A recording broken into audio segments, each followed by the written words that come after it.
Hey, it's Justin and Bethany with the Flack fam, and today we're talking about food.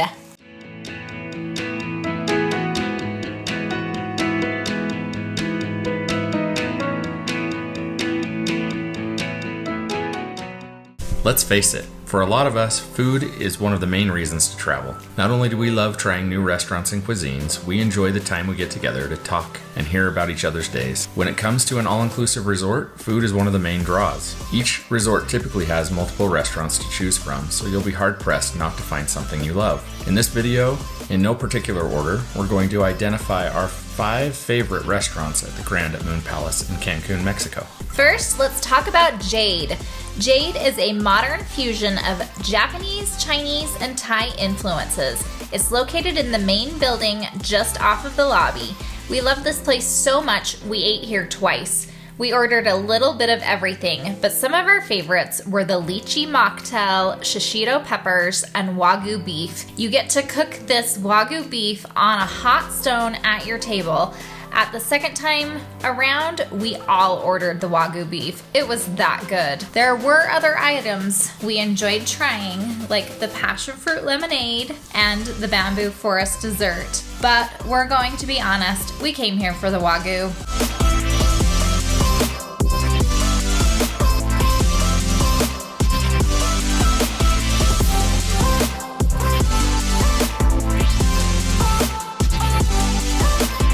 Number 2 on our list is our absolute favorite place for lunch, Los Tacos. Los Tacos is an outside venue right next to a pool, so if you have bored children or you're feeling hot, you can go for a dip while you wait for your food. The menu consists of tacos representing different regions throughout Mexico. Every taco we ordered we loved, but we have a few that we highly recommend. The first is the al pastor. We love al pastor, and honestly, this was the best we have had anywhere. And trust us when we say that is a high bar to beat. The next is the Durango, which was steak, chorizo, peppers, onions, avocado, all stewed together to perfection. Because you only get one of these when you order, make sure you order a few up front. The last was my favorite, and it's called the Veracruz. This taco is made with a cilantro battered jalapeno pepper stuffed with meat and pickled onions. This taco is on the spicy side, but it's absolutely worth it. At least I think so. The rest of my family can't take the heat. If you haven't had your fill of tacos by this point, we highly recommend ordering a mango covered in chili powder or some arroz con leche for dessert.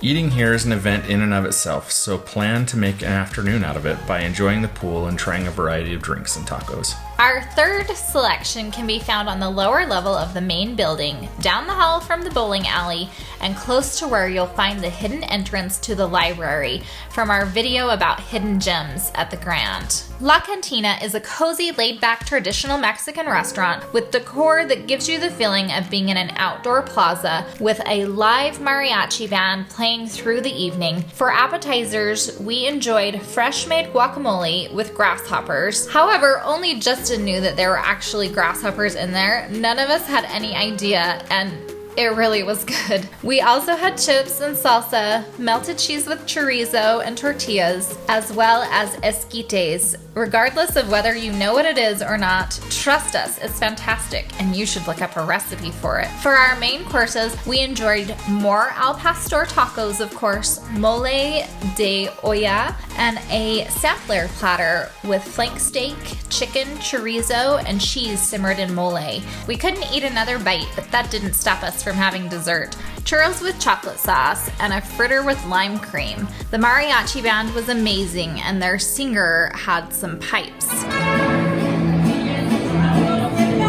While we were there, we were lucky enough to see a man ask his server if he could sing a song with the band because it was his birthday. As we watched it all unfold, we were a little skeptical, but boy were we wrong. This guy surprised everyone. Even the band looked shocked and started playing with more energy when he started singing. He was amazing.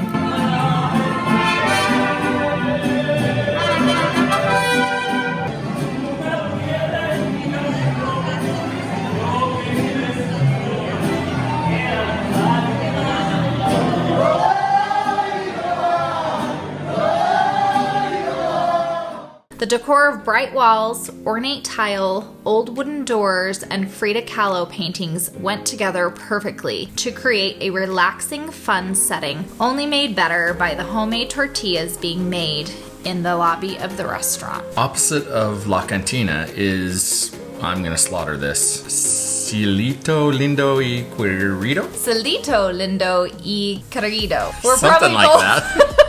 This is a contemporary Mexican fine dining restaurant that requires reservations. The decor here reminded Bethany of being on Pirates of the Caribbean at Disney. It had dim lighting, stone walls, and traditional Mexican art.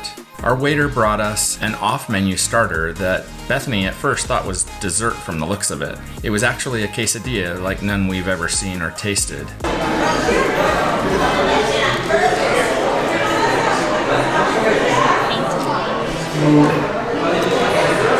Is this dessert? This is so good. We thought it might be the best part of our meal, but that was before our waiter brought out the black tortilla soup, and we wanted to lick our bowls and the dishes it was made in clean. But then we remembered we were in a nice restaurant and we held back. For the main course, most of us went with our waiter's recommendation and chose the picanha steak. However, Bethany chose the suckling pig and loved it. The menu consists of a robust selection of traditional and modern Mexican dishes that made our mouths water. Something we must mention is that even though we didn't have dessert here, their desserts looked and smelled amazing. And for all you mezcal drinkers, this is a must-do stop when you're staying at the Grand. The last of our top 5 is JC Steakhouse, another restaurant that does require a reservation, and this one can be hard to get into, so get your reservation as soon as you can. This is a classic steakhouse, and their steaks were melt in your mouth good. But this isn't all that's on the menu. There's a good selection of seafood, chicken, lamb, and vegetarian dishes. As an appetizer, we recommend the pan-seared provolone cheese, and for dessert, it's a toss-up between the lava cake and a brownie with salty caramel ice cream and caramel popcorn that our girls loved. The last thing we'd like to mention about JC's is the decor. We got a kick out of the sculptured knives that were as tall as the ceiling and acted as a wall in the dining room. If you visit here and you want your picture with these, be warned, they are suspended, and if you lean on them, they will move and you will fall. We can't count how many times we watched kids go up to these knives for a picture and fall to the other side. Even though we're done with our top 5, we must mention a few more because there are 26 places to eat at the Grand. Carabino restaurant for its bright theming adorned with coral and seashells and glass-stained windows. This was a seafood restaurant, and we're not that into seafood, but we ate breakfast here almost every morning. We also loved the grill for its proximity to our favorite pools, and the food was absolutely fantastic. It would have been number 6 on our list, but we only chose a top 5. Here, Olivia could get her cheeseburger. She loves her cheeseburgers, and the rest of us stuck with local cuisine, which meant more al pastor. So that's it for our top 5, but trust us, there is so much more we could have talked about. Remember, when you stay at the Grand, you're not limited to the restaurants in your hotel. You can also enjoy the restaurants at Nizuc and Sunrise Resorts, and there is no limit to how much you can eat, because it's all inclusive. Hopefully, this gets you excited to visit the Grand at Moon Palace. We know when you do, you won't go hungry. Thanks for watching. For more Live, Travel, Discover videos with the Flack fam, make sure to subscribe and hit the notification bell to be notified when new videos are available. The last thing, don't forget to say hello in the comments. We kind of like hearing from you. Bye! See you later. Chowos with chocolate sauce. Chowos and chocolate sauce and widows with wine.